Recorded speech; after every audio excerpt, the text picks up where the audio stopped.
Less than a week ago, they were best buddies in the White House. Yeah, well, look, I mean, you have big personalities. Again, I think Elon crossed the line today. But has Trump crossed the line threatening to cancel his contracts? Look, I mean, let those guys go play it out. But I mean, right now, I'm focused on doing the job that the president came here to do. Happy to work with the White House, work with our friends to finish the job, and we got a lot of work to do. Do you think it could be damaging? What's that? I mean, you guys love this stuff. You guys love to make it a distraction. I mean, we're focused on our job, and that's not going to change. You'd love it if the it was rescissions, Democrats the rescissions like are the this, rescissions, right? Like, I mean, we got to go past the rescissions. The big beautiful bills, the big beautiful bills. We got to go deliver. That's the bottom line. This all started by Musk wanting more deficit reduction and more yeah, I cuts. agree. We should have more deficit reduction. Did he? Well, was he the one that he's not crossed right the about line? how he's handling it. What's that? But was he the one that crossed the line because he's been opposed consistently? Yeah, I assure you, he crossed the line on what he said about the sitting president of the United States today. Okay, the bottom line is we have a job to do. Elon was doing a great job in terms of the rescissions, in terms of the Doge cuts that he identified, and look, and I don't disagree with him about our need to go find more spending cuts. I don't, but guys, keep it in the lines. Are you finding that allergies are turning your nights into a nightmare? Well, meet Samrosa Sweet Dreams Night Syrup. This, gang, is your ticket to a sleep paradise. This isn't just any syrup. It's a unique blend of pure natural honey, soothing organic herbs, and a touch of doxylamine, a trusted antihistamine that tackles those pesky nighttime symptoms. Whether it's sneezing, congestion, or itchy eyes keeping you up, Samrosa's got you covered. Take it before bed and let its gentle formula help you drift off and stay asleep. This stuff is amazing. You wake up feeling refreshed, not groggy, and the best part, it starts at just $11.99. No prescriptions, no hassle, just natural relief. Visit the link below and use code Turley for 25% off and finally enjoy the sleep you deserve. Click on that link below right now. Keep it in line. So that was Texas Representative Chip Roy, who's not been shy about his criticisms of Trump in the past. That's what he had to say about the feud. Note what you just heard there. Elon's right. We need more spending cuts, but it's a both and. It's not an either or. This big, beautiful bill is just the beginning, and Elon crossed the line. His comments about the president, about the most powerful man on the planet, crossed the line. Here's Representative Troy Nells. For this country over the last several months, but you've lost your damn mind. You've lost your mind. Enough is enough. Stop this. I don't think it's healthy to think that Donald Trump, there's 77, 80 million people that would disagree.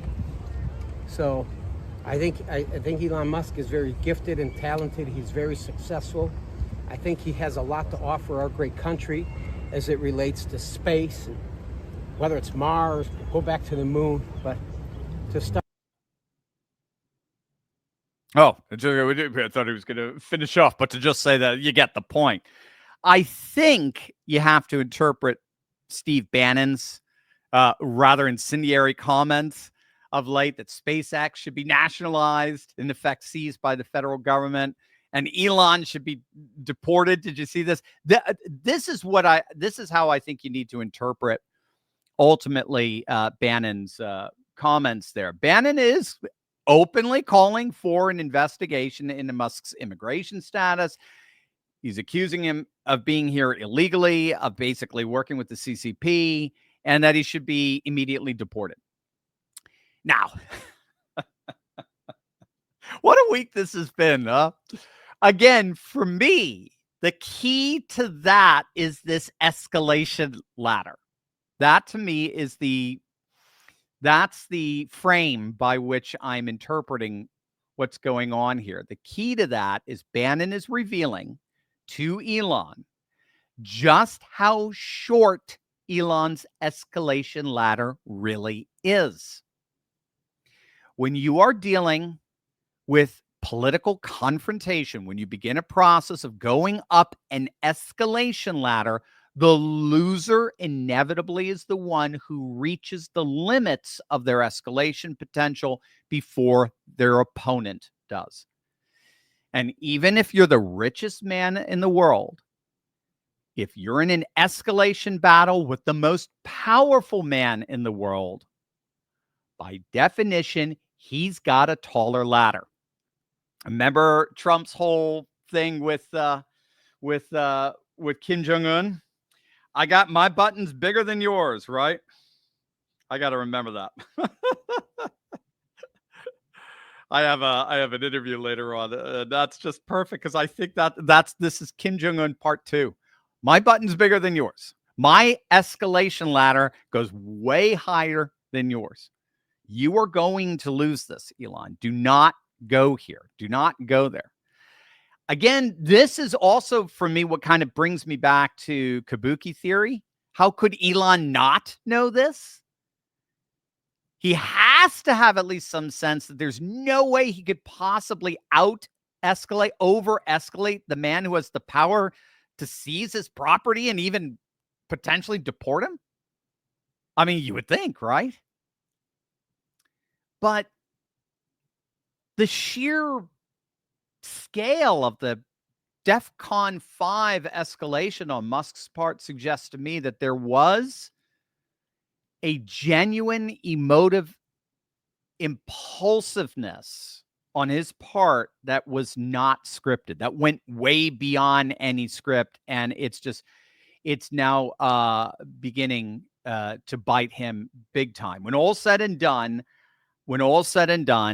I think Musk genuinely set out to kill the bill. I think he believed that he had enough influence on X, all the ones who gave me all those nice little salutations on my post, that they could amass the X army to sink this bill and that they could start afresh.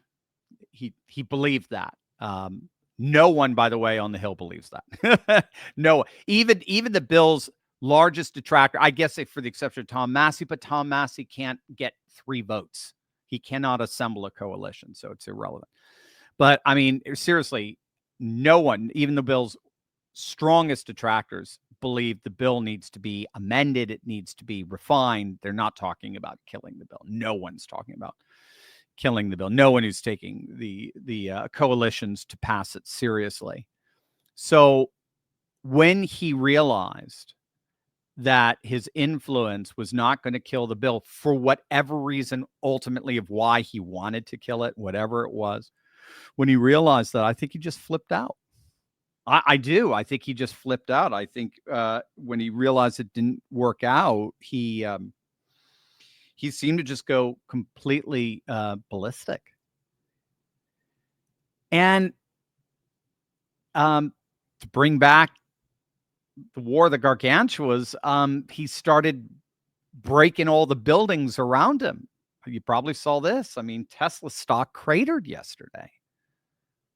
It cratered. All the gains that Tesla made over the last few months were literally wiped out in a matter of hours after Elon escalated the feud to ridiculously hysterical heights. And again, to make matters even worse, according to this report by The Hill, no one cares. No one cares about Elon. No one's listening to him. Again, this is coming from The Hill. Quote, out of nearly a dozen Republican Capitol offices that spoke with The Hill, ranging from rank and file members to leadership, almost none had gotten any calls from GOP supporting constituents opposing the bill by the afternoon after the Musk post, or callers making references to the billionaire. One office reported one caller. One office reported one caller who said, kill the bill. As I said, again, on Capitol Hill, even the loudest critics of the bill have no appetite to throw out the measure and start afresh. No one wants to kill this bill. No one other than Elon and his ex-followers, who couldn't even be bothered to contact their congressman. And that's the key. And that's what I really don't understand here when it comes to Elon. what's this escalation ultimately for? Again, think about it. Think about how short his ladder is. He can't go to the Democrats precisely because his whole objection is over Washington spending too much money. And you don't get bigger spenders than the Democrats. The last 4 years proved that. Biden added $1 trillion to the debt every quarter. Elon's radically opposed to wokeness and DEI, and the Democrats have doubled down on the very trans issues that his son fell victim to. So then that's why he ended up, I guess, suggesting starting a third party. But again, all that would do would be potentially split the Republicans and empower the Democrats. And Mike Cernovich stated the obvious. What happens to the national debt if Democrats win in 2028 and reopen the borders? By the way, speaking of what he said, 2028, speaking of 2026, while this war, the gargantuas is happening, take a look at this. This is awesome. This is the latest from the Cook Political Report. A huge shout out to California ET nerd at Early Vote Data. I love his Twitter feed.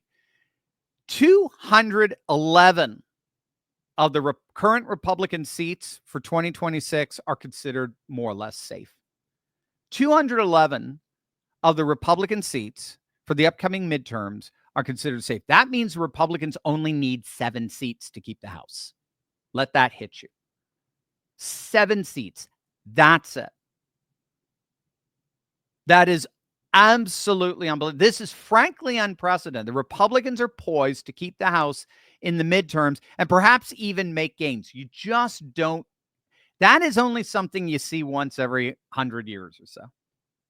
Clinton was able to pull it off in 98, and a few years later, Bush Jr. was able to pull it off in 2002, but it's very, very rare. So that's an important aside that should not be that should be, I should say, the primary focus, not this war of the gargantuas.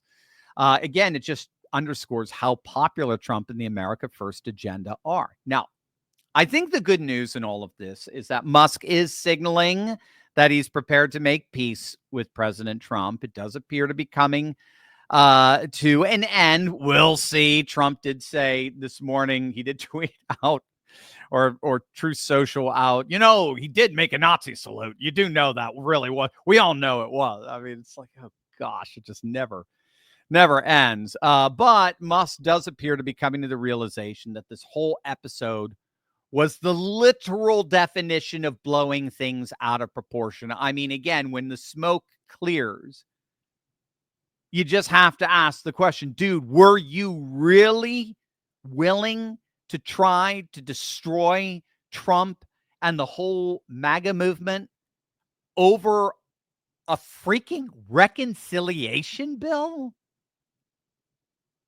Seriously? So as things cool down, and they will at some point, it even happened in that movie, The War of Gargantuas. They do, well, they kill each other. Let's hope it doesn't fall to that. But as things do calm down, Musk will find out that his escalation ladder, only goes so high. But as things cool down, these two should patch things up. If Trump has proven anything, he can repair relationships. Look at Marco Rubio, right? Once dubbed him Little Marco, right? Now he and Trump have forged one of the strongest political alliances on the world stage, or Ted Cruz for that matter. Lion Ted even insulted. Trump insulted Ted Cruz's wife's looks, for heaven's sakes. Well, he's now one of Trump's staunchest allies, and Trump has his back. Heck, J.D. Vance was once a never Trumper who wrote for National Review. If Trump has proven anything, he can indeed repair relationships. He has no problem reconciling, and that's a good thing. Let's hope Elon exemplifies the same.